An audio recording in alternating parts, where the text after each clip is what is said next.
नमस्कार, मैं विजेंद्र कुमार। हरियाणा फर्स्ट में आपका स्वागत है। पूरा सच अखबार, नाम आपको याद होगा, शहीद पत्रकार रामचंद्र छत्रपति। 24 अक्टूबर 2002 का वो मामला, जब एक साम्राज्य के खिलाफ पूरा सच लिखने की कीमत पूरा सच अखबार के पत्रकार रामचंद्र छत्रपति को अपनी जान देकर चुकानी पड़ी। मामला था, पत्र वायरल हुए, साध्वियों ने डेरा सच्चा सौदा के प्रमुख गुरमीत राम रहीम सिंह के खिलाफ बहुत गंभीर आरोप लगाए, यौन शोषण को लेकर तत्कालीन प्रधानमंत्री के नाम चिट्ठियां लिखी और उन चिट्ठियों को प्रकाशित किया छत्रपति जी ने अपने अखबार में। और आगे चलकर यौन शोषण मामले में और जो उन पर हमला हुआ, उनकी हत्या हुई, इस मामले को लेकर स्पेशल सीबीआई की जो स्पेशल कोर्ट है, उन्होंने बड़े फैसले सुनाए। वो तमाम बातें करेंगे। आज इस पूरे मुद्दे पर बातचीत करने के लिए हमारे साथ मौजूद हैं रामचंद्र छत्रपति जी के बेटे अंशुल छत्रपति। अंशुल भाई, बहुत बहुत स्वागत है आपका। जी, बहुत धन्यवाद।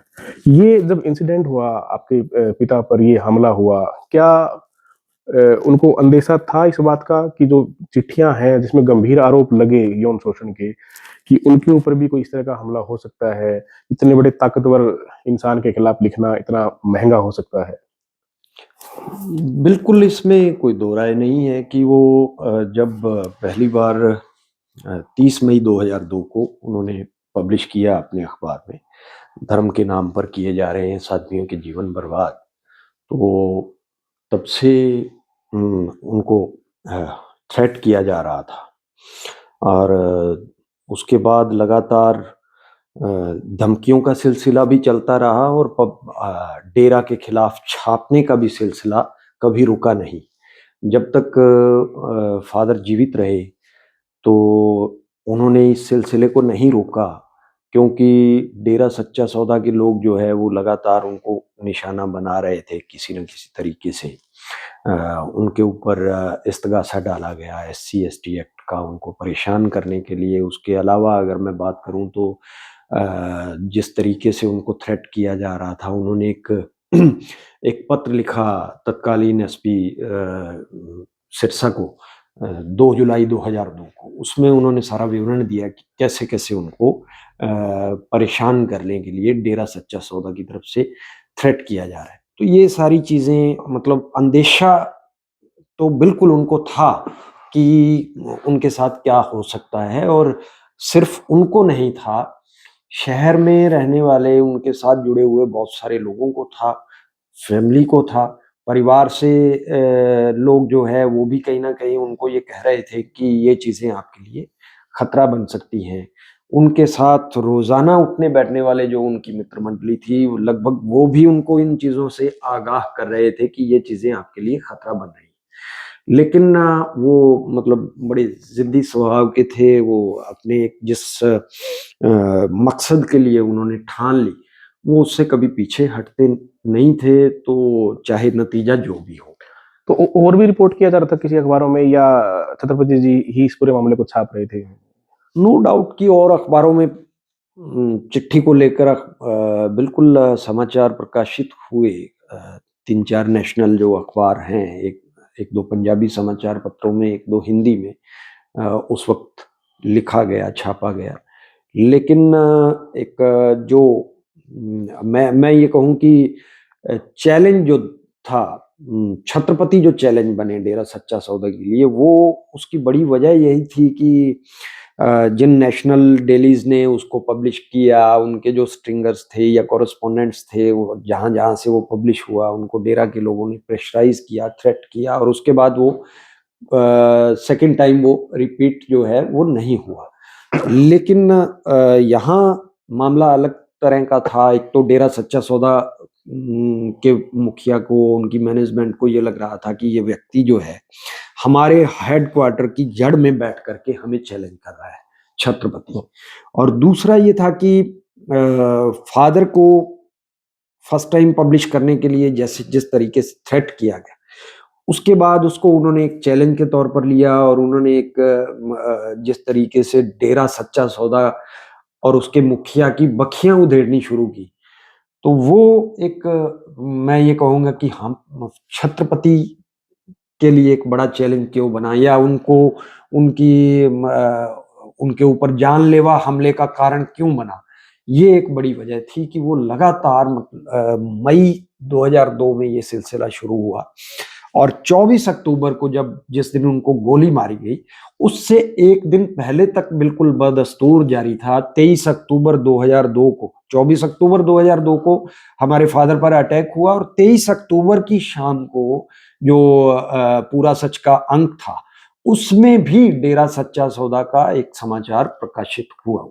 तो ये आप उस वक़्त क्या कर रहे थे? कितनी आपकी उम्र थी? और आपको कैसे पता चला कि भई इन पर हमला हुआ? ये हमला कहाँ हुआ? कितने लोग शामिल थे? और कैसे पता चला कि ये जो हमला है, ये डेरे के लोगों ने किया है? उस वक़्त क्या हुआ था? कहाँ हुआ? मैं 21-22 साल का युवा था उस वक़्त और कॉलेज का स्टूडेंट था, लेकिन जब फादर पर जिस दिन अटैक हुआ, जैसा कि मैंने आपको कहा कि हमारी फैमिली को भी अंदेशा था।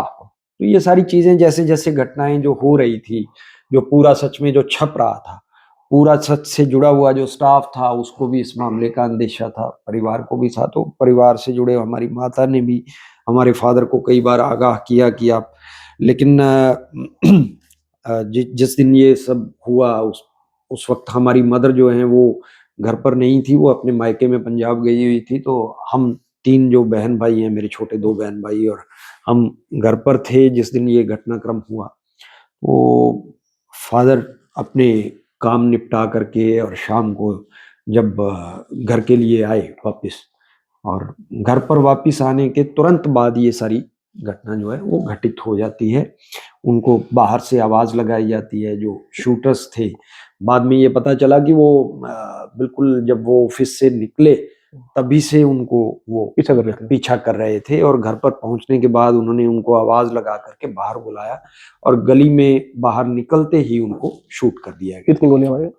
5 गोलियाँ लगी उनको और इस सारी घटना के हम लोग बिल्कुल आई विटनेस रहे, हम बहन-भाई, क्योंकि जैसे ही हमने बाहर आए वो, हम लोग उनके पीछे निकले और हमने ये सारा मंज़र जो है वो देखा और उसके बाद कैसे वो दोनों शूटर्स में एक जो है वो भागने में कामयाब हुआ, जबकि दूसरे को हमारे घर के बिल्कुल वॉकिंग डिस्टेंस पे मैं ये कहूँ कि एक पुलिस पोस्ट जो है वो थी।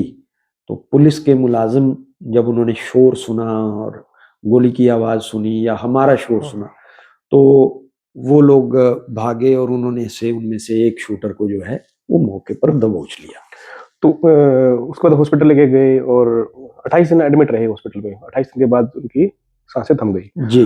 तो वो जो शूटर पकड़ा था, वो डेरे से कनेक्शन था डायरेक्ट उनका?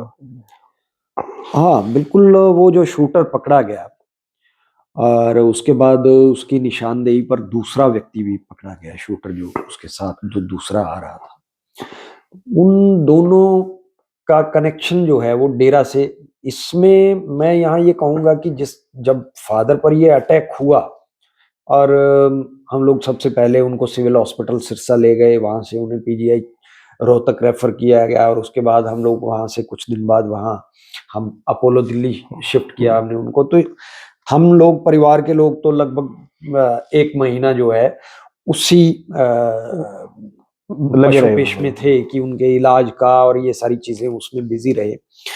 लेकिन जो पीछे मेरा छोटा ब्रदर जो है वो लगभग उस वक़्त मुझे लगता है कि 14 एक साल उम्र रही होगी उसकी।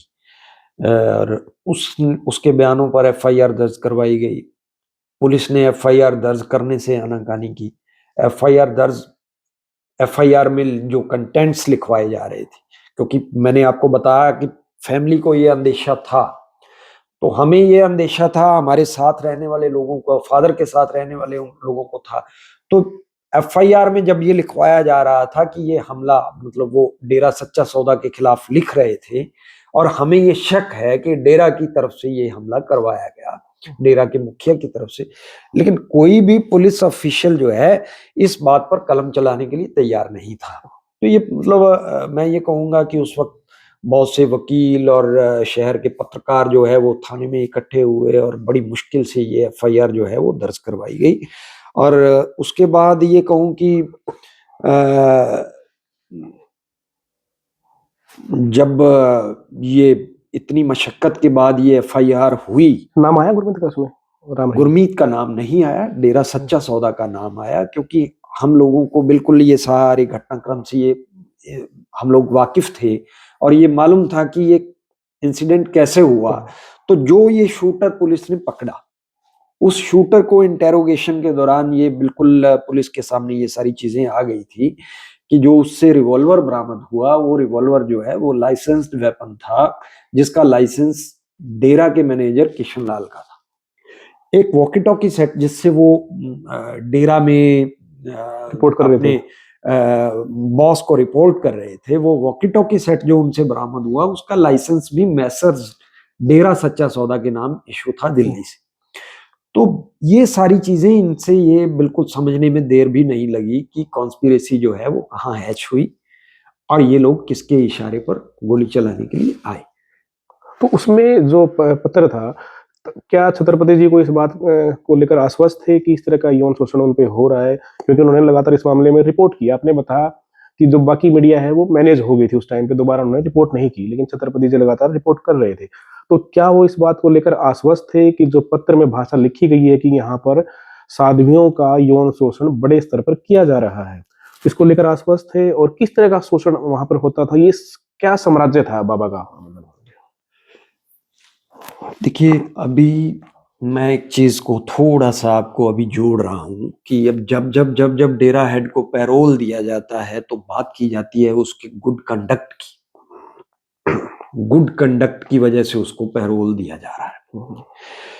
तो कंडक्ट की जब बात आती है तो मैं लगातार ये कहता हूं कि उसके पिछले कंडक्ट को भी याद रखना चाहिए कि उसका जेल में जाने से पहले क्या कृत्य उसने किए, उसका कंडक्ट कैसा रहा। तो यहाँ मैं कंडक्ट का जिक्र इसलिए कर रहा हूं कि आपने पूछा कि क्या जब ये वो पब्लिश कर रहे थे तो उनको इस बात का यकीन था। नो डाउट कि ये एक एनोनिमस लेटर था और छत्रपति जी अपना पत्रकारिता के कर्तव्यों को, उन सब चीजों को समझते थे, उसको निभा रहे थे और वो ये भी समझते थे कि ये एक एनोनिमस लेटर है और इसके कंटेंट्स जो है वो झूठे भी हो सकते हैं। इस वजह से आप छत्रपति जी की पूरी जो पब्लिश की गई रिपोर्टिंग है उसको पढ़िए, उसको देखिए, उसको समझिए, तो आपको समझ में आ जाएगा कि वो कितना जिम्मेदारी से वो सारी चीजें रिपोर्ट की गई। और हालांकि इस बात में कोई डाउट नहीं था, जो कंडक्ट की हम लोग बात कर रहे हैं, गुरमीत राम रहीम का पिछले 1.5 दशक से 1 दशक से जो कंडक्ट था, डेरा सच्चा सौदा की गद्दी पर बैठने के बाद से जो उसके कंडक्ट के बारे में जिस तरह की चर्चाएं थी हमारे पूरे के पूरे हरियाणा, पंजाब और सिरसा के अंदर, खासकर सिरसा में रह रहे लोग जो दबी जुबान में बोलते थे, खुलकर इसलिए नहीं बोलते थे कि क्योंकि एक आतंक था डेरा सच्चा सौदा का, इसलिए खुलकर बोलने में हिचकिचाते थे, लेकिन उसके कंडक्ट के बारे में लगभग लोगों को पता था कि वो क्या कर रहा है, कैसा व्यक्ति है और उसकी बैकग्राउंड क्या है खासकर। तो ये सारी चीजें, इससे बिल्कुल ये समझने में देर नहीं लगी कि डेरा के अंदर क्या वाकई में ऐसी घटनाएं हो रही हैं। दूसरा ये था कि हमारे Punjab and Haryana high court ने एक लेटर लिखा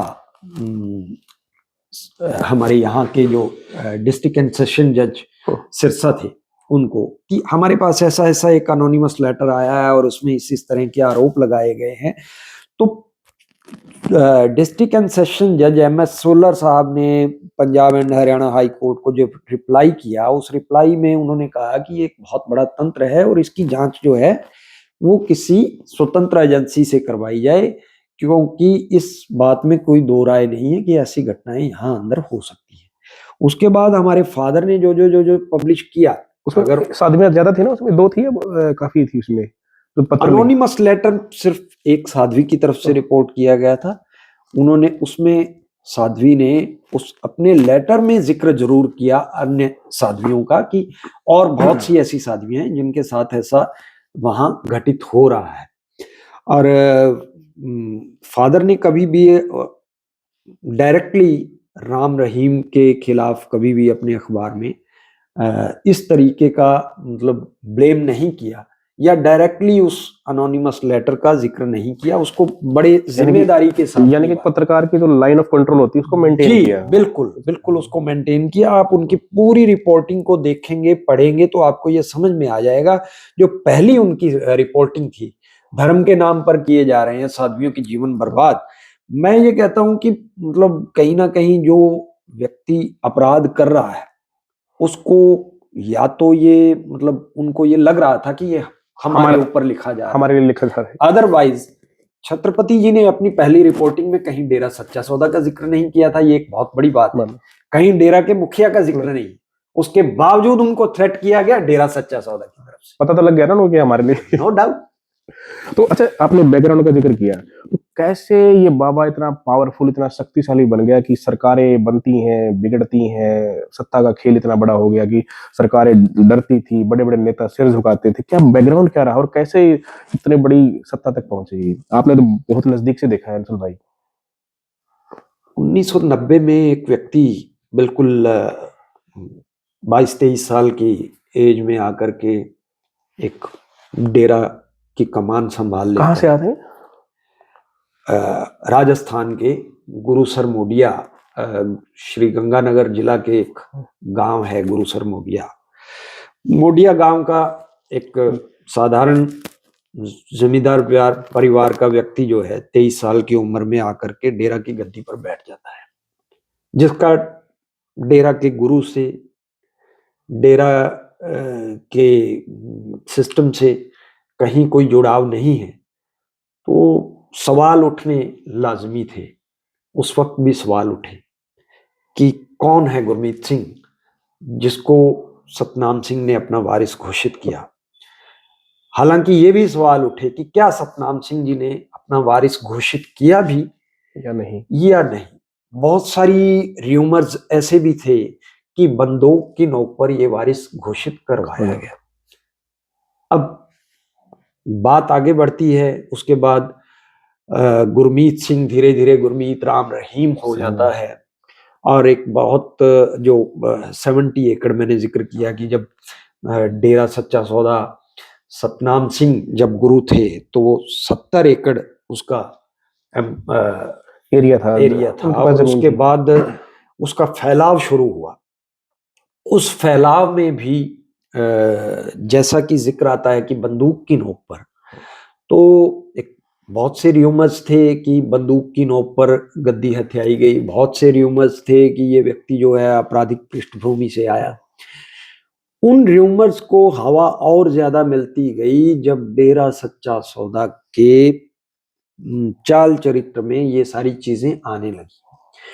कैसे जो लोग वो जुड़े हुए थे वो धीरे धीरे मतलब आपराधिक गतिविधियों में संलिप्त होते गए। कैसे यहाँ डेरा में रह रहे जो लोगों ने धर्म के नाम पर आसपास के किसानों जमींदारों को धमकाना शुरू किया, उनकी प्रॉपर्टीज हथियानी शुरू की। बहुत सारे एफिडेविट्स पड़े हैं आज भी मेरे पास जो मेरे फादर की फाइल्स में थे। और वहाँ एडजॉइनिंग जो गांव है वहां के किसानों में, खासकर डेरा सच्चा सौदा के एडजॉइनिंग जो बेगू है, जो जिम्मेदार थे, किसान थे, उन्होंने अपनी पीड़ा जो है वो बताई आकर के मीडिया में और लोगों को और एफिडेविट्स के जरिए कि हमें किस तरीके से प्रताड़ित किया जा रहा है ताकि हम यहाँ से ये जमीनें जो है औने पौने दामों में डेरा को सौंप करके चले जाए। ये सारी घटनाएं हुई, कैसे लोगों को प्रताड़ित किया गया और उसके बाद कैसे ये 70 एकड़ वाला डेरा जो है वो एक दशक में 700 एकड़ में पहुंचने में देर नहीं लगी। पहली बात। दूसरी बात, किस तरीके से यहाँ बदमाशी फैलाई गई और ये कहा जाने लगा कि उस वक्त पंजाब के उग्रवाद का जो दौर था बिल्कुल 90 का, वो उसके बाद 90 से 95 के बीच बिल्कुल जब वो ढलान की ओर था, उस वक्त बहुत सारी चीजें ऐसी घटित हुई सिरसा के अंदर।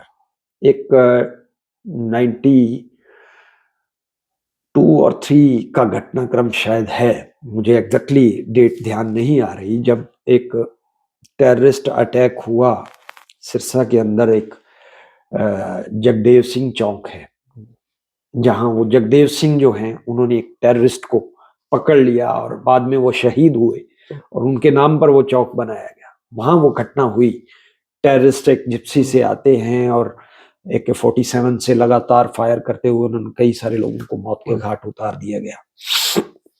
वो घटना जो है वो उस वक्त हमारी जो CID रिपोर्ट कर रही थी, CID की फाइल्स में उनकी रिपोर्ट्स में जिक्र आया डेरा सच्चा सौदा का। हमारा CID का जो सिस्टम है उस घटना के लिए डेरा सच्चा सौदा के मुखिया को जिम्मेदार ठहरा रहा था कि ये एक कोई आतंकवादी घटना नहीं है। ये डेरा सच्चा सौदा की सोची समझी रणनीति के तहत ये अटैक हुआ और उसका रीजन जो था वो ये था कि जब मस्ताना जी के बाद शाह सतनाम गद्दी पर बैठे तो उस वक्त उस गद्दी का एक, ये 1948 में स्टार्ट हुआ था ना जी, तो पहले शाह मस्ताना, उसके बाद सतनाम सिंह जब गद्दी पर बैठे तो उनका एक दावेदार और भी था। ओके। शायद मैनेजर साहब या वकील साहब उनको बोला जाता है, वो इस गद्दी के दावेदार थे शाह सतनाम जी के साथ में जी। लेकिन कौन से सन की बात हो? लेकिन गद्दी पर बैठे शाह सतनाम जी, आइडिया कुछ है? कौन सा दौर? 70 के दौर की बातें हैं। गद्दी पर बैठे सतनाम जी और जो दूसरे उनके दावेदार थे उन्होंने इधर कालावाली सिरसा के ही एक सब तहसील है, वहां एक गांव है जगमाल वाली। जगमाल वाली में उन्होंने अलग से एक डेरा बना लिया। तो जो जिस दिन वो अटैक हुआ था, जिसे टेररिस्ट अटैक कहा जाता है, जिसमें जगदेव सिंह शहीद हुए और बहुत से लोग मारे गए, वो अटैक में से पहले जो लोग वहां से जाने के लिए ट्रक में सवार हो रहे थे वो जगमाल वाली डेरा में जा रहे थे। तो जगमाल वाली डेरा में जा रहे थे, इसलिए ये सारी चीजें मतलब इंडिकेशन था कि ये कहीं ना कहीं जगमाल वाली डेरा के तरफ जो संगतें जा रही थी उनको आतंकित करने के लिए, टेरराइज करने के लिए ये सारा का सारा गोलीबारी करवाई गई और ये CID के कागजों में ये दर्ज है। तो ये फिर धीरे धीरे उन्होंने अपना साम्राज्य स्थापित, इतना साम्राज्य जो है वो मतलब बंदूक और बदमाशी और अलग अलग तरीके से ये बढ़ाया गया और उसी के नीचे धीरे धीरे ये सारे अपराध जो है राम रहीम, फिर कैसे उसने साधुओं को नपुंसक बनाया, साध्वियों का यौन शोषण किया और इसके अलावा बहुत सी और घटनाएं हैं जिनका अगर मैं जिक्र करने बैठूंगा मुझे लगता है सारा दिन बीत जाएगा। तो ये जो लड़ाई है, आपने कहा कि आपके भाई के नाम पे शिकायत दर्ज हुई, FIR दर्ज हुई, 28 दिन की लड़ाई लड़ी छत्रपति जी ने हॉस्पिटल के अंदर, सांसें थम गई। उसके बाद कैसे फिर ये पूरा मामला गुरमीत राम रहीम सिंह का नाम आया? आपकी लड़ाई इतनी लंबी कैसे रही? कैसे आप उनको जो है सजा दिलाने में कामयाब रही? संघर्ष कैसा रहा जब आपको लगे लंबा अरसा लगा इस लड़ाई के अंदर? सहयोग मिला सिस्टम से या कैसे, क्या रहा एक पूरा सफर ये? मैंने जैसा कि आपको बताया कि हम लोग बिल्कुल जब वो हॉस्पिटलाइज्ड थे तो परिवार जो है, परिवार के लोग लगातार उसी में बिजी रहे। उसके बाद उनकी डेथ के बाद क्रियाक्रम जो भी हमारे रीति रिवाज होते हैं कई दिनों तक, उसके बाद जैसे ही फ्री हुए और फ्री होने के बाद मतलब ये सारी चीजें पता चलती हैं कि सूबे के मुखिया चौधरी ओम प्रकाश चौटाला जी स्वर्गीय हो गए हैं। अब वो उस वक्त अमेरिका गए हुए थे जब ये घटना घटित हुई। अमेरिका से सीधे जब वो एयरपोर्ट पर उतरते हैं तो रोहतक PGI आते हैं मेरे फादर का हालचाल जानने के लिए। फादर की डेथ से दूसरे दिन या तीसरे दिन वो फिर से हमारे घर पर आते हैं अफसोस के लिए, और कहा यह जाता है कि अपराधी जितना भी ताकतवर क्यों ना हो बख्शा नहीं जाएगा। बावजूद इसके जब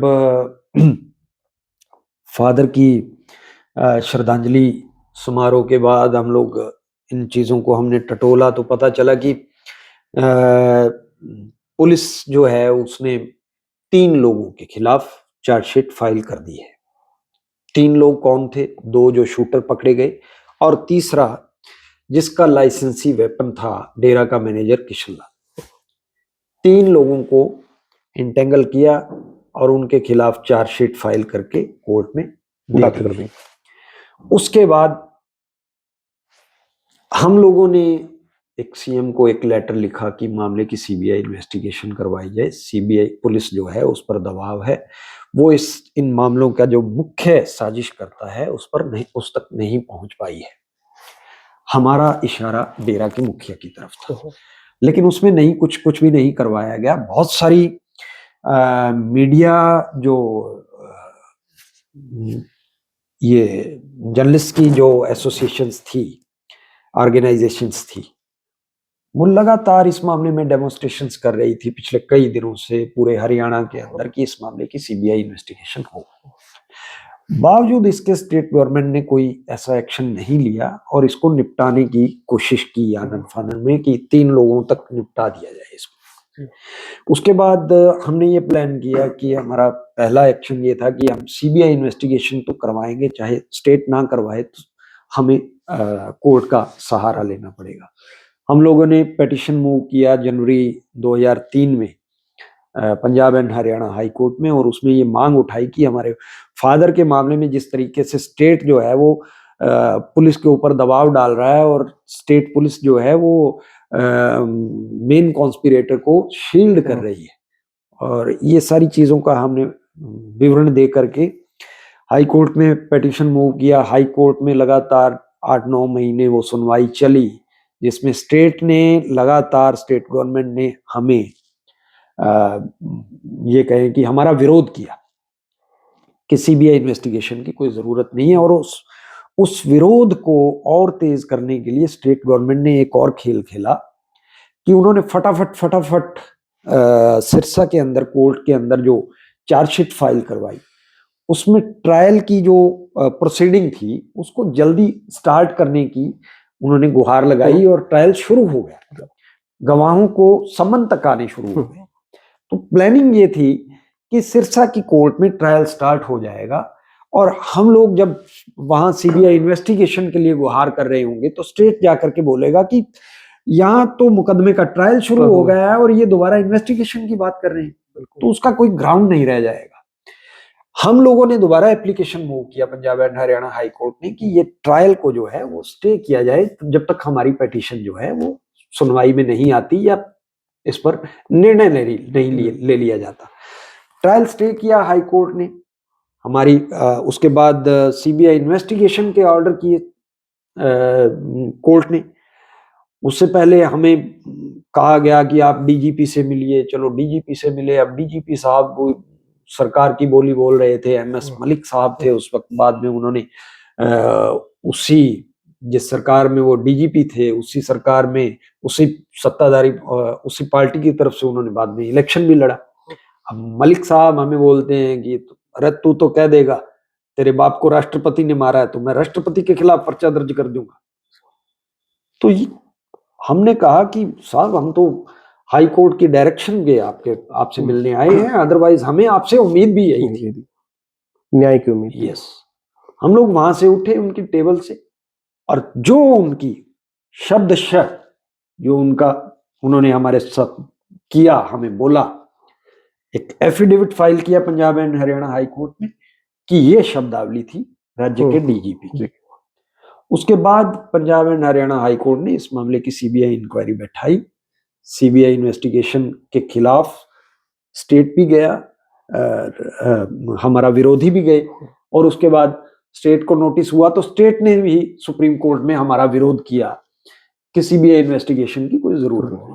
तो सुप्रीम कोर्ट तक हम लोगों ने इनके विरोध को झेला। स्टेट हमारे साथ नहीं था, ना पुलिस आपके साथ थी, ना पुलिस हमारे साथ थी। सीबीआई इन्वेस्टिगेशन शुरू हुआ बड़ी मुश्किल से 2004 में सुप्रीम कोर्ट से दोबारा हरी झंडी मिली और इन्वेस्टिगेशन जो है वो स्टार्ट होती है। इन्वेस्टिगेशन स्टार्ट होने के बाद सीबीआई के सामने बहुत सारी हर्डल्स थी उस इन्वेस्टिगेशन में। कैसे कैसे सीबीआई को काम में दखल अंदाजी करने के लिए कोशिशें की गई, कैसे चंडीगढ़ में लाखों की भीड़ उतार दी गई सीबीआई के खिलाफ प्रोटेस्ट करने 5-6 के लिए। में। जी, और कैसे सीबीआई ऑफिसर्स के खिलाफ हजारों लाखों की संख्या में पीएमओ को एफिडेविट्स भेजे गए कि सीबीआई के ऑफिसर्स जो हैं वो हमारे गुरु को परेशान कर रहे हैं, और अगर ऐसा चलता रहा तो हम लोग सुसाइड कर लेंगे और उसकी जिम्मेवारी सीबीआई होगी।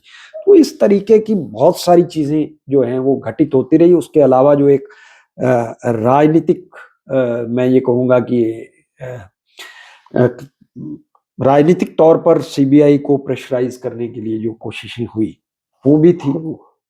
उसके बावजूद 2007 में, जुलाई 2007 में सीबीआई ने एक बढ़िया चार्जशीट फाइल की तीनों केसेस के अंदर। रणजीत सिंह का केस था, फादर का केस था, रेप का केस था। उस चार्जशीट के बाद लगातार ये ट्रायल चलता रहा। रणजीत सिंह का मर्डर कब हुआ था? रणजीत सिंह का मर्डर हुआ 10 जुलाई 2002 में। वो तो उसी के आसपास हमारे हुआ। फादर के मर्डर से बिल्कुल कुछ महीने डेरा के मैनेजर थे। जी, डेरा के मैनेजर नहीं थे। डेरा की कमेटी के एक जो 10 मेंबरी कमेटी है, उसके बाद एक 25 मेंबरी कमेटी, अलग अलग कमेटीज इन लोगों ने बनाई हुई थी उस वक्त। तो उस वक्त जो डेरा की एक पावरफुल कमेटी के वो मेंबर थे।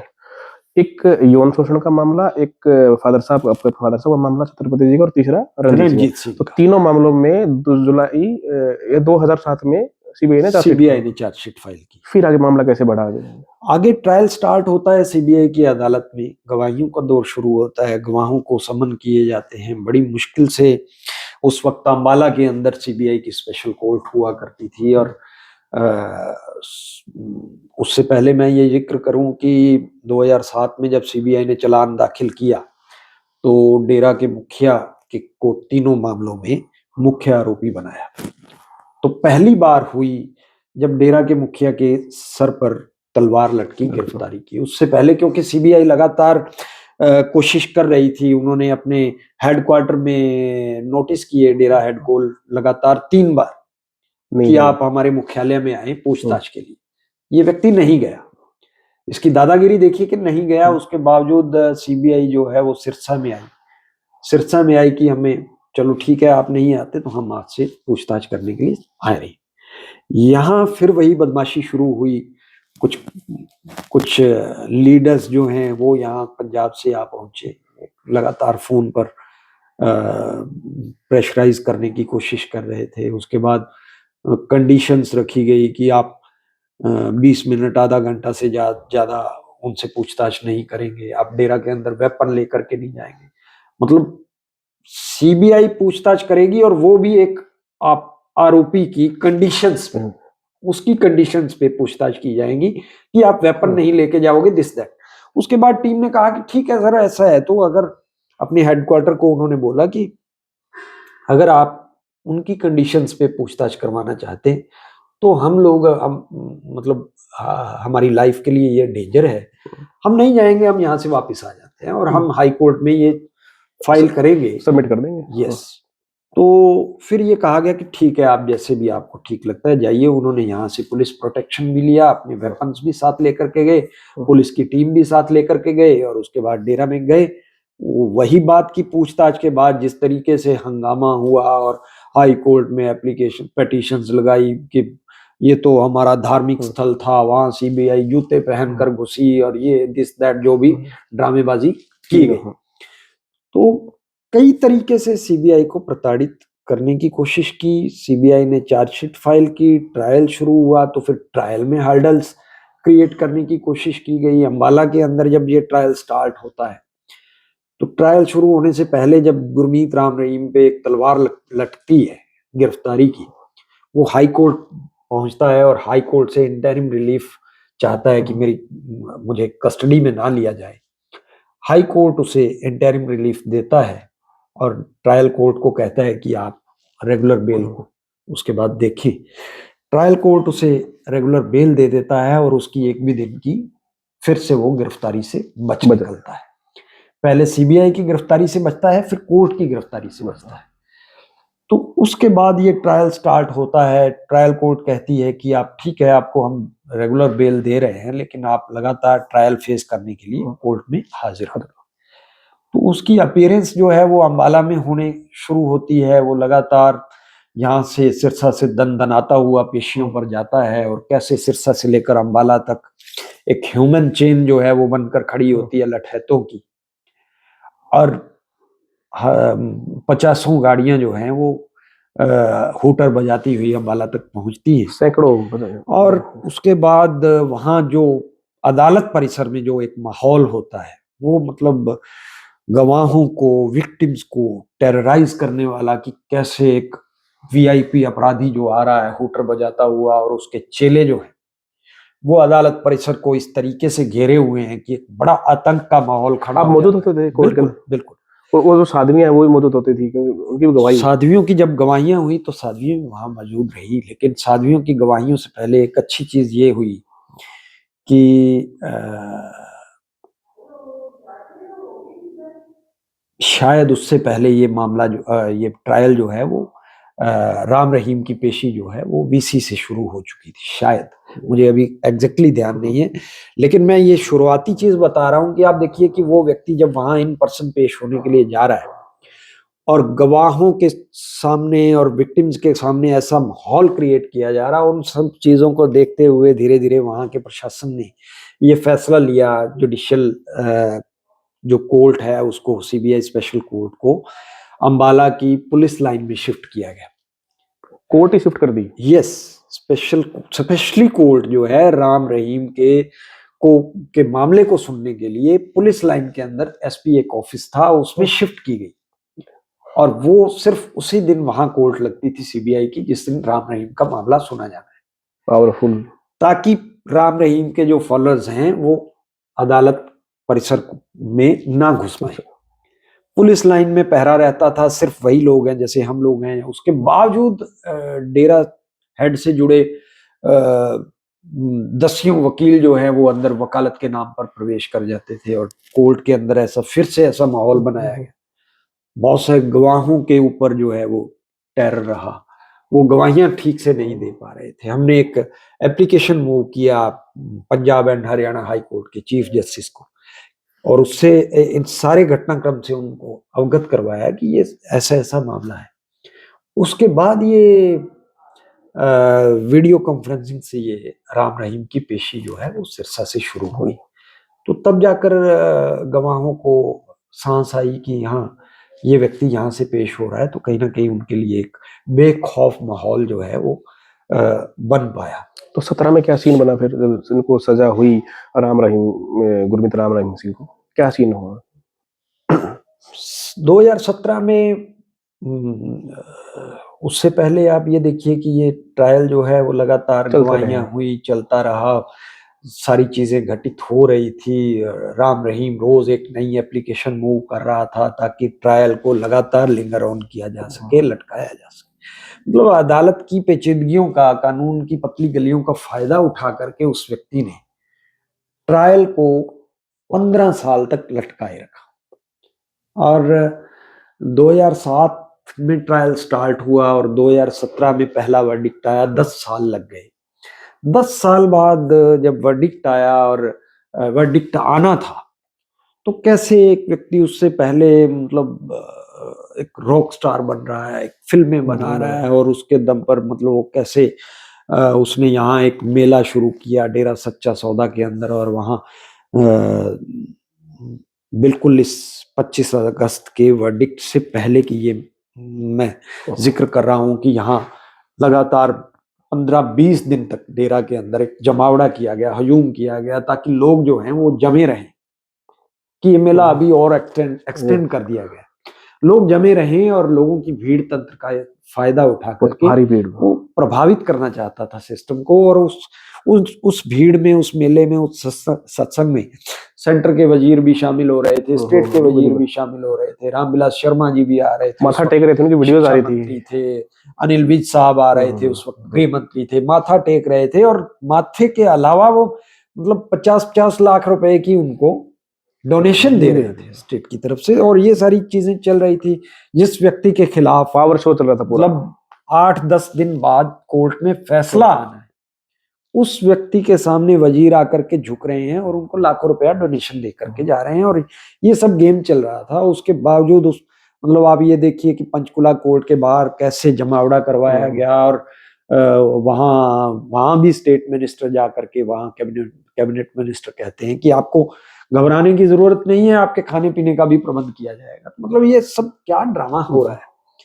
उस सब के बावजूद वर्डिक्ट आने से पहले किस तरीके से हमारी Punjab and Haryana high court जो है उसमें इंटरवीन करती है, और स्टेट को ये कहा जाता है कि इनको हटाइए यहाँ से। तो वर्डिक्ट आता है, वर्डिक्ट में इसको ये दोषी लगाई थी करार ना दिया रविंद्र डोगले, जाता है। वकील साहब ने लगाई थी जी, वर्डिक्ट में ये दोषी करार दिया जाता है और दंगे भड़क जाते हैं, और किस तरीके से उपद्रव फैलता है।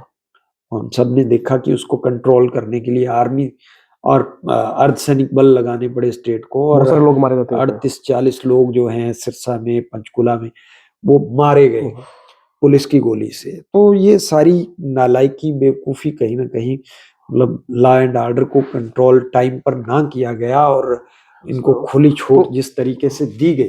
तो वो जो मामला है 2017 का, वो जो साध्वियां हैं उनके यौन शोषण से जुड़ा मामला था, और यौन शोषण मामले में ही सजा हुई थी क्या? कितनी सजा हुई थी उस मामले में?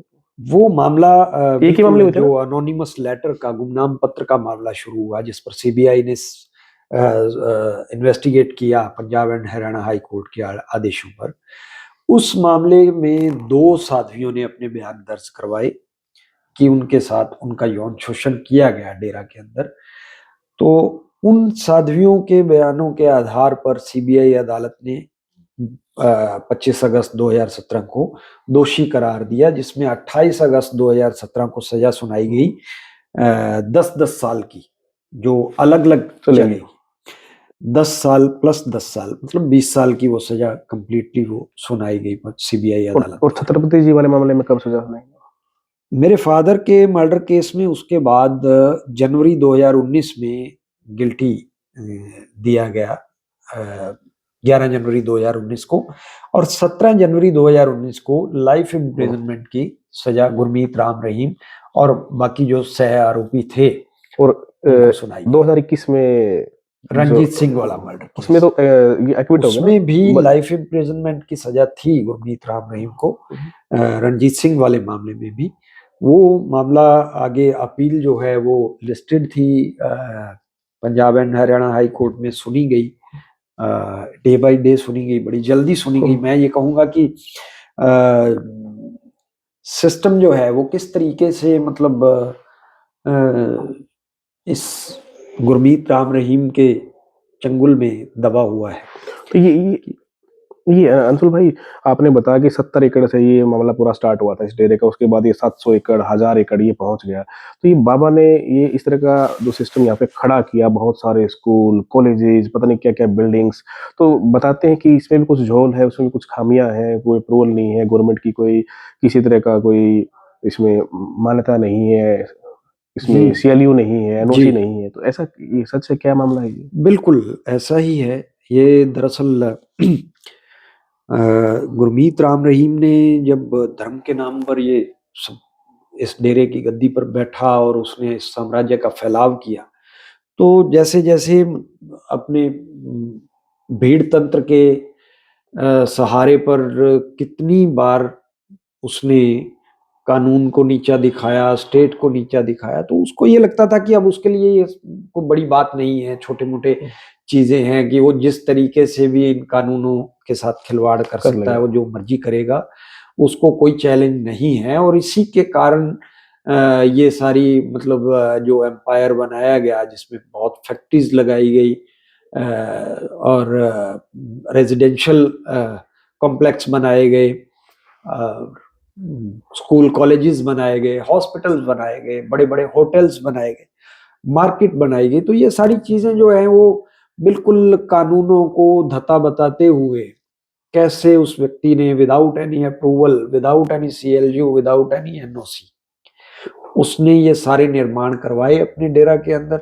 और हमारा सिस्टम जो है वो बिल्कुल आंखें मूंद कर बैठा रहा, कभी कोई नोटिस जो है वो नहीं दिया गया। और उसके बाद जब ये मामला जो है वो Punjab and Haryana high court में एक पीआईएल के जरिए जो सुनवाई शुरू होती है और उसमें जांच बैठाई जाती है, तो सामने आता है कि कैसे ये सारे अवैध निर्माण थे और कमाई का जरिया जो थे। और अच्छा, उसके ये बाद समाज सेवा नहीं दी, ये क्लेम करते हैं कि हम समाज सेवा कर रहे थे, फ्री ऑफ कॉस्ट नहीं थे स्कूल कॉलेजेस? बिल्कुल नहीं, ये ऐसा नहीं है। ये स्कूल कॉलेजेस, मैं तो ये कहूँगा कि समाज सेवा के नाम पर लोगों से पैसा उगाही करके वो अपनी कमाई का, अपने बिजनेस का एक जरिया बना रहा है। उसने स्कूल कॉलेजेस जितने बनाए हैं, आप कंपेयर करके देख लीजिए, उसके स्कूल कॉलेज हॉस्पिटल की फीस जो है वो आपको बाहर के जितने भी बड़े स्कूल्स हैं उनसे कहीं ज्यादा मिलेगी। अच्छा, इस पूरे मामले में छत्रपति जी ने इसको रिपोर्ट किया और बात आगे चलकर साबित भी हुई कि जो वो रिपोर्ट कर रहे थे उसमें सच्चाई थी। काफी साध्वियां आगे आई, लेकिन बयान के लिए कोर्ट में 2 साध्वियां आई जी और उसमें उनको सजा हुई। आपके पिताजी के मामले में जो उनकी हत्या हुई उसमें उनको सजा हुई।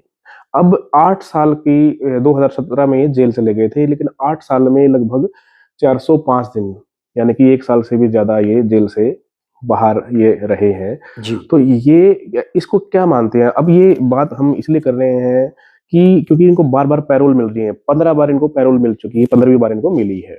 तो इसको आप कैसे देखते हैं? क्या ये सही है कानूनी रूप से, या ये उनका हक है? बार-बार वो कहते हैं कि भई पैरोल जो है हमारा हक है।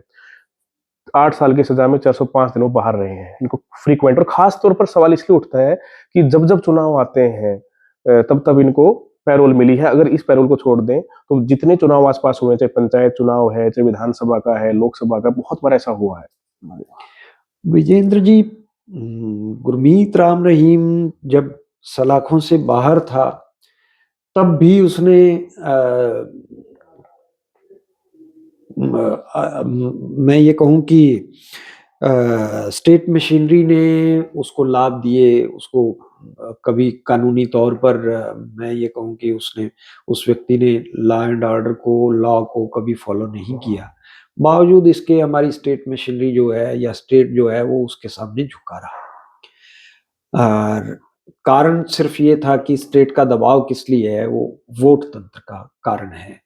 मतलब डेरा सच्चा सौदा ने एक धर्म के नाम पर जो डेरा बना और चल रहा था, उसकी आड़ में जिस तरीके से उसने बिजनेस शुरू किया और बिजनेस की आड़ में उसने जो काले कारनामे शुरू किए, उन काले कारनामों से बचने के लिए, उन काले कारनामों से अपनी स्किन सेव करने के लिए गुरमीत राम रहीम ने अपने डेरा की एक पॉलिटिकल विंग बनाई। उस पॉलिटिकल विंग के जरिए वो राजनीतिक दलों से सौदेबाजी करता था ताकि उसकी जो है वो स्किन बची रहे, वो कानून से अपनी खाल वो बचाए रख सके।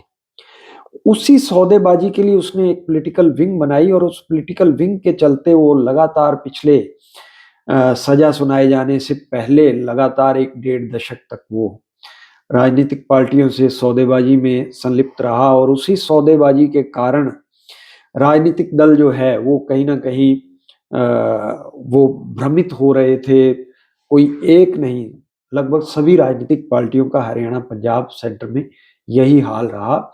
वो लगातार डेरा सच्चा सौदा में गुरमीत राम रहीम के सामने झुकते हुए आ रहे थे और उसी का फ़ायदा उठाकर गुरमीत राम रहीम जो है, इन सारी चीज़ों का गलत इस्तेमाल, नाजायज़ इस्तेमाल कर रहा था। तो यही मैंने जो बताया कि वो जेल से जब बाहर था, तब भी उसने उसका नाजायज़ इस्तेमाल किया और जेल से जाने के बाद भी सत्ता जो है वो आज भी उसके दबाव में उसी तरीके से पैरोल और फरलो का बेनिफिट्स उसको दे रही है। तो जो एक वोट का, पॉलिटिकल विंग का एक जो दबाव है, वो आज यही भी एक बड़ी कायम वजह है। है, वो आज भी कायम है। और उसके अलावा मैं ये कहूँ कि नोट का दबाव भी आजकल चल रहा है।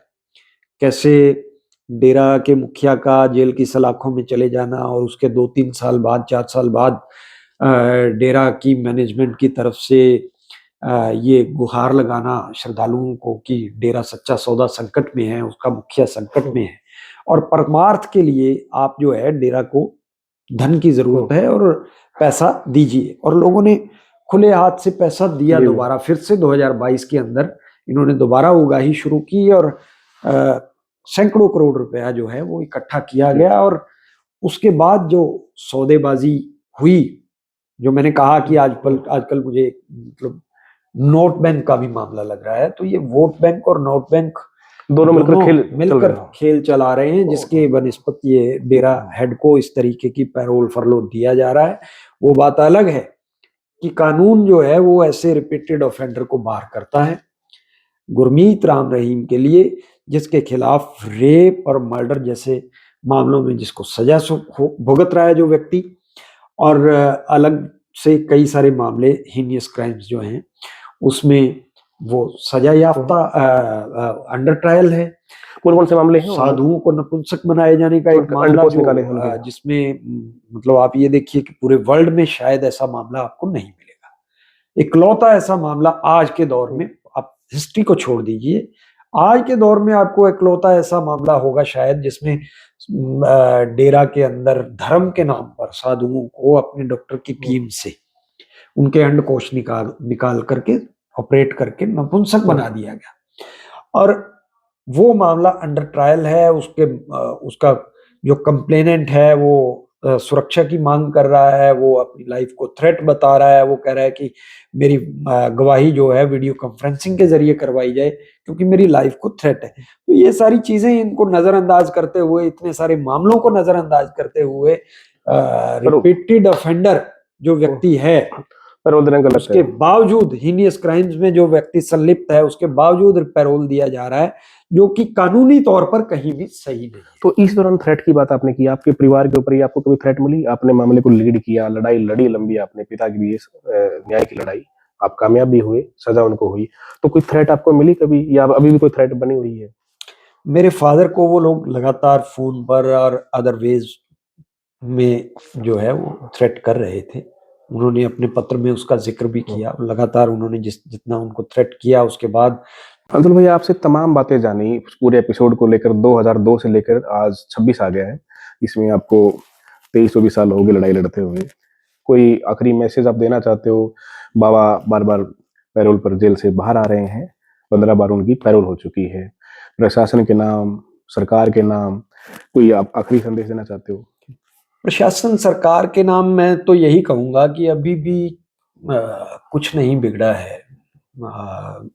आपको विक्टिम्स का दर्द जो है वो समझना चाहिए। जिस सिस्टम ने विक्टिम्स को प्रोटेक्ट करना होता है, जब वो अपराधी के हक में खड़ा हो जाए तो आप समझ सकते हैं कि विक्टिम्स की हालत क्या होती होगी। और मैं ये कहूं कि यहाँ विक्टिम्स फैमिलीज जो हैं या विटनेसेस जो हैं, वो ये मामले इससे कहीं ज्यादा स्ट्रांग होकर के बाहर निकलते, इससे कहीं ज्यादा बड़ा तरीके से ये एक्सपोज होता डेरा हेड, अगर हमारा सिस्टम जो है वो विक्टिम्स के साथ खड़ा होता, उनको प्रोटेक्ट कर रहा होता।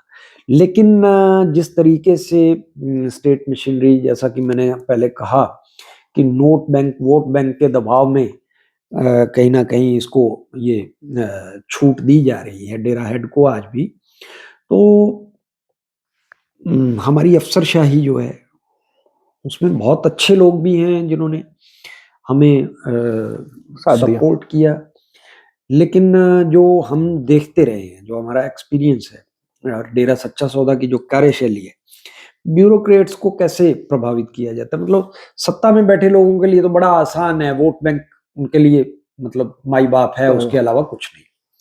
और ब्यूरोक्रेट्स के लिए क्या है कि यहाँ डेरा सच्चा सौदा जो है वो बड़ी लंबी एग्रीकल्चरल लैंड है, और बागवानी, सब्जी की खेती की, फ्रूट्स की, ये सारी है। और उसके बाद क्या होता है, अफसरों के सामने जब गिफ्ट्स पहुंचते हैं, ये हमारा ऑर्गेनिक आटा है साहब, ये हमारा ऑर्गेनिक फ्रूट है साहब, ये हमारी ऑर्गेनिक सब्जी है फ्राट, तो जुडिशियल अफसर और ब्यूरोक्रेट्स जब जब उनके घर में आज भी टोकरियां पहुंच रही हैं ऑर्गेनिक फ्रूट्स या ऑर्गेनिक आटे के नाम पे, तो जिसकी खाएंगे बाजरी उसकी भरेंगे हाजरी वाली कहावत आपने सुनी है। वो लोग जिसकी बाजरी खा रहे हैं उसकी हाजिरी भर रहे हैं, इससे ज्यादा कुछ नहीं है। तो मैं तो मेरी यही रिक्वेस्ट है, यही गुहार है कि ये जितने भी विक्टिम्स थे, एक हमारी फैमिली को छोड़ दिया जाए तो बाकी सभी के सभी डेरा सच्चा सौदा के साथ उनका जुड़ाव था, चाहे वो साध्वियां थी, चाहे वो नपुंसक साधु थे, या उसके अलावा रंजीत सिंह का परिवार था, या और जो भी दिस दैट जितने भी लोग आए बाहर, वो सभी के सभी डेरा से जुड़े हुए थे। तो कहीं ना कहीं आज भी हमसे ये पूछा जाता है कि डेरा के साथ लोग आज भी जुड़े हुए। तो जिसको पीड़ा हुई, जिसको तकलीफ हुई, उसने बाहर आकर के अपना रोना रोया। जिसको अभी तकलीफ नहीं हुई है, वो आज भी उसको झूठा बतला रहा है। उसको प्रचार ये किया जाता है कि ये तो हमारे डेरा सच्चा सौदा के खिलाफ जो है वो प्रचार जो एक माहौल नशा माफिया जो है उसका ये उसकी साजिश है। तो मैं ये पूछना चाहता हूं कि ये नशा माफिया कौन है? आपकी साध्वियां नशा माफिया हैं, या आपके साधु नशा माफिया से जुड़े हुए हैं, या आपके रणजीत सिंह नशा माफिया से जुड़े हुए, कौन है? तो मतलब किस तरीके के बेहुदा आरोप लगाए जाते हैं। तो डेरा के लोगों से मैं यही कहूंगा कि अगर आपको ये लगता है कि ये सब झूठ है, तो फिर डेरा सच्चा सौदा की शिक्षाओं में कुछ कमी है, क्योंकि ज्यादातर लोग जो हैं, जो शिकायत करने वाले हैं, वो डेरा से जुड़े हुए हैं, हमारी फैमिली को छोड़कर। और दूसरा मैं ये कहूंगा कि अफसरशाही और सरकार जिस तरीके से इसको बेनिफिट देने के लिए, तो कहीं ना कहीं आपको आज भी पीड़ितों के हक में खड़े होना चाहिए। आपको पीड़ितों के साथ, पीड़ितों का विश्वास आपके साथ जगा रहे, जता है, ताकि एक अपराधी जिसने आज तक इतने अपराध किए जिनकी कोई गिनती नहीं है, अनगिनत अपराध है, उसमें जो पीड़ित हैं, जो ये उम्मीद करते हैं कि उसको कठोर दंड मिल सके, वो उम्मीद कायम रह सके, और जो अभी मामले जो अभी अंडर ट्रायल हैं, उनके पीड़ितों को भी एक उम्मीद जगी रहे, उम्मीद बंधी रहे। और दूसरा मेरी गुहार है मीडिया जगत से। मैं मीडिया के उन लोगों का बार-बार आभार पहले भी जताता आया हूँ। 2017 में जब ये वर्डिक्ट आया, तो किस तरीके से मीडिया ने इस मामले को पूरे को हाईलाइट किया। उससे पहले जब फादर पर अटैक हुआ तब भी। लेकिन आज जब सरकार और सिस्टम मनमानी कर रहा है, तो मीडिया जगत को इस पूरे मामले को बड़े तरीके से इस वॉइस को रेज करना चाहिए, ताकि ये आवाज जो है, अगर सरकार के बहरे कानों में ना पहुंच पाए बेशक, लेकिन हमारी हायर जुडिशरी के कानों तक जरूर पहुंचे, ताकि जिस तरीके से कुलदीप सेंगर के मामले में हमारी माननीय सुप्रीम कोर्ट ने इंटरवीन किया और उस मामले को Punjab and Delhi high court के फैसले को स्टे किया, उसी तरीके से सरकार की मनमानी पर रोक लगे। माननीय सुप्रीम कोर्ट को इसमें सुओ मोटो कॉग्निजेंस लेना चाहिए। बिल्कुल, बहुत डिटेल से अंशु छत्रपति ने सारी बातें बताई। जिस प्रकार 2002 में रामचंद्र छत्रपति जी ने अपना अखबार पूरा सच जो डेली निकलता था, पूरा सच उसमें लिखा, वो सच साबित भी हुआ बाद में कोर्ट में जाकर, और उनको सजा मिली। उस पूरे मामले में वो उम्र कैद की सजा काट रहे हैं। जो साधियों से जुड़ा यौन शोषण का मामला है, उसमें 10-10 साल की 2 सजाएं वो काट रहे हैं। इसके अलावा कुछ मामले अंडर ट्रायल भी हैं, जिसमें साधुओं को नपुंसक बनाया गया था। इनको पूरे इस लंबी 23-24 साल की लड़ाई में सत्ता से, सिस्टम से, पुलिस से कोई सहयोग, बहुत इनको कम सहयोग मिला। लेकिन जुडिशरी यानी कि हमारी जो न्यायिक व्यवस्था है, पहले भी इनको एक जो है, इनकी जो उम्मीद थी वो खरे उतरी, इनको न्याय मिला। और अब भी जुडिशरी से ही इनको आखिरी उम्मीद है, माननीय सुप्रीम कोर्ट से उम्मीद है कि इस पूरे मामले में सुओ मोटो लिया जाए, जिस तरह कुलदीप सेंगर के मामले में लिया है।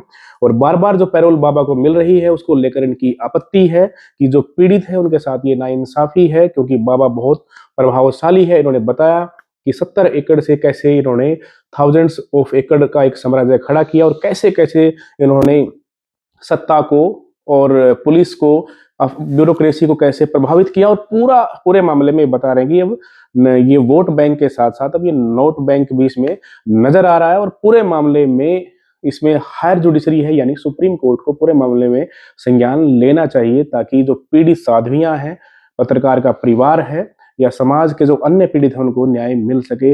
इस पूरे मामले में आप क्या सोचते हैं? कमेंट बॉक्स में अपनी राय जरूर बताएं। और बार बार बाबा को पैरोल जो मिल रही है, उस पर आप अपनी क्या राय रखते हैं? पूरे मामले में बाबा जो है सजा काट रहा है, कुछ मामले अंडर ट्रायल हैं। आप लोगों की क्या राय है? कमेंट बॉक्स में आप जरूर बताएं। चैनल को सब्सक्राइब करें, वीडियो को लाइक करें और अपनी राय जरूर दें। नमस्कार।